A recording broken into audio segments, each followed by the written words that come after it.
नमस्कार मंडळी, मी तुम्हाला आज एक भगरीची रेसिपी दाखवते आहे. आज कसं झालं, एकादशी आहे, म्हटलं भगरीची रेसिपी करूया, पण त्यात काही व्हेरिएशन करून बघू. जसं भगर आणि बटाटा आपण खातो उपासाला, तर नुसते कार्बोहायड्रेट्स जातात.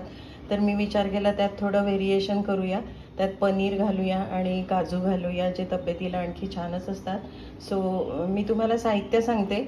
मी इथे अर्धी वाटी भगर घेतली आहे आणि एक बटाटा चिरून घेतला आहे, 5 ते 6 काजू घेतले आहेत, एक गाजर कापून घेतला आहे, 2 हिरव्या मिरच्या कापलेल्या आहेत, थोडा हे घेतला आहे, आपला कढीपत्ता घेतला आहे, एक 50 ग्रॅम पनीरचे क्यूब्स करून घेतले आहेत आणि भगरीला आंबटपणा येण्यासाठी कोकणी आमसूल एक 3-4 ह्यात घालणार आहे. कोकणी आमसूलचा असं फायदा होतो की ह्यामुळे आपली ॲसिडिटी वाढत नाही.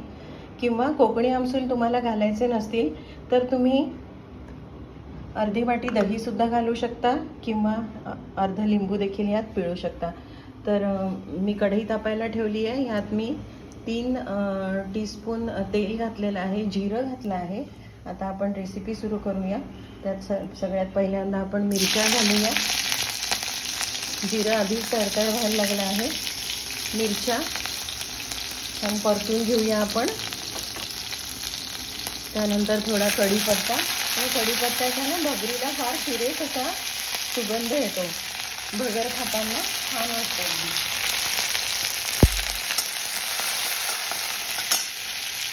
त्यानंतर आपण थोडे ह्यात काजू घालून ते परतवून घेऊया. यात आपण किशमिश सुद्धा घालू शकता आपल्या आवडीनुसार.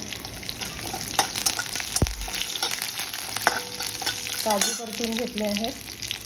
आता आपण बटाटा घालूया. सर्वप्रथम बटाटा घालूया. बटाटा थोडा कडक असतो म्हणून त्याला थोडं शेक जास्त मिळेल आणि तो शिजायला मदत होईल, म्हणून आधी आपण बटाटा परतून घेऊया. आता आपण त्यात गाजर घालूया. गाजर देखील थोडं कडक असतं, त्यामुळे त्याला देखील थोडंसं जास्त आपण त्याला शिजवून घेऊया.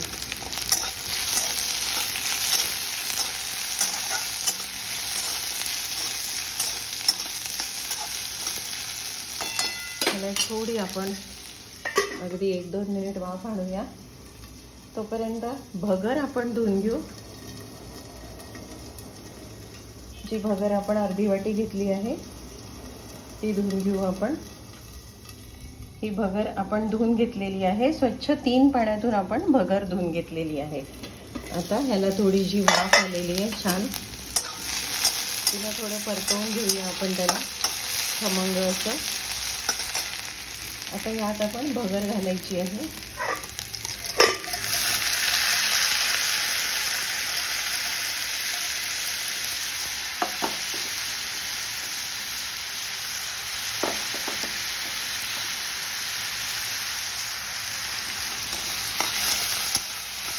भगर देखील छान परतवून घ्यायची असते. नेहमी भगर करताना ती जरा खमंग होते, अशी छान परतवून घ्यायची असते भगर.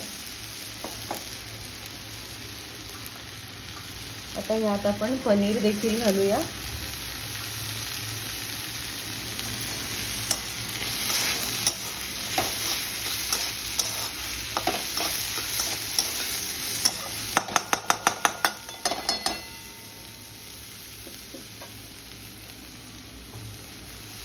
आता या भगरीला आपण गरम पाणी घालूया.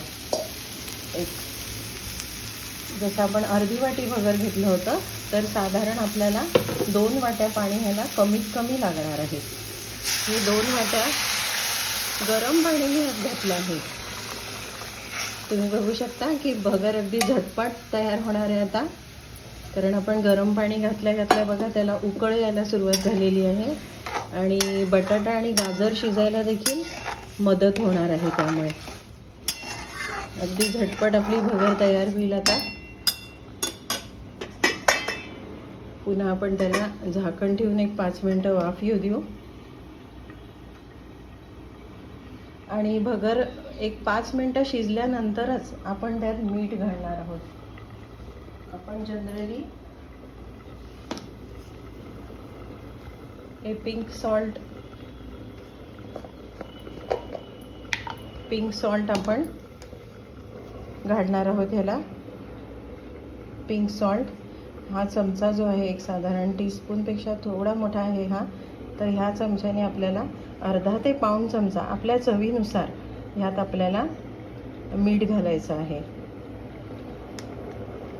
आपण बघूया, भगर छान शिजते आहे, वाफ येते आहे त्याला, आणि गॅस आपण मोठाच ठेवलेला आहे. एक 5 मिनिटात भगर शिजून येईल लवकरच. थोडी भगर शिजत आली आहे.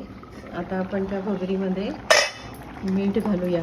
म्हणजे मीठ घातल्यामुळे काय होईल, हे जे मीठ आपण घालतो आहोत हे सगळ्या इन्ग्रेडियंट्सला लागून पडेल. त्याची सगळी चव उतरेल भगरीमध्ये आणि बटाट्याला आणि गाजरांना चव लागेल त्याची.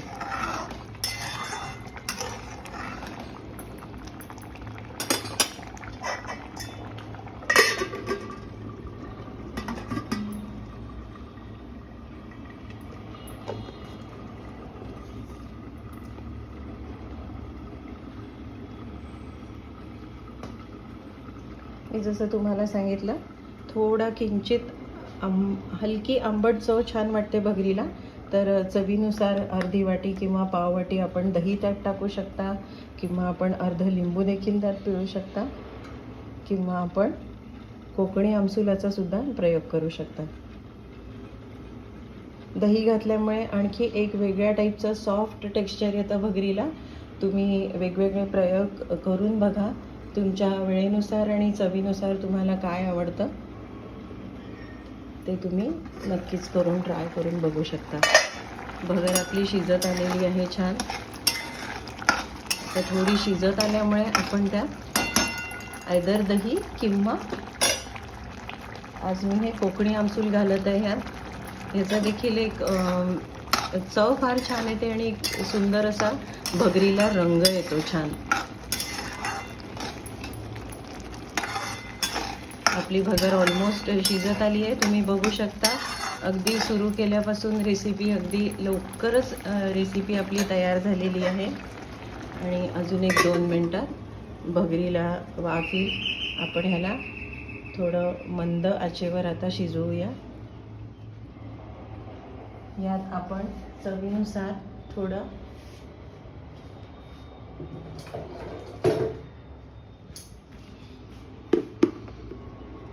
आपल्या आवडीनुसार आणि चवीनुसार आपण यात दाण्याचं कूट घालूया. दाणे भाजून आपण त्याचा कूट केला आहे सालासकट. हे बघू शकता तुम्ही, सालासकट दाण्याचा कूट केल्यामुळे त्याला एक छान असा लालसर रंग आला आहे. आणि शिवाय त्यात सालांचा पण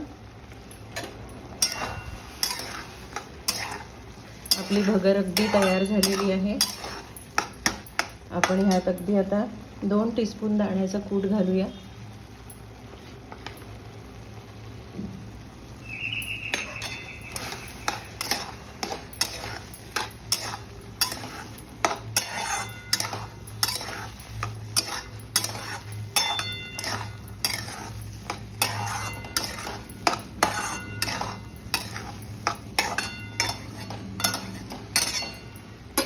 पुन्हा एक आपण 2 मिनिट वाफ घेऊया भगरीला.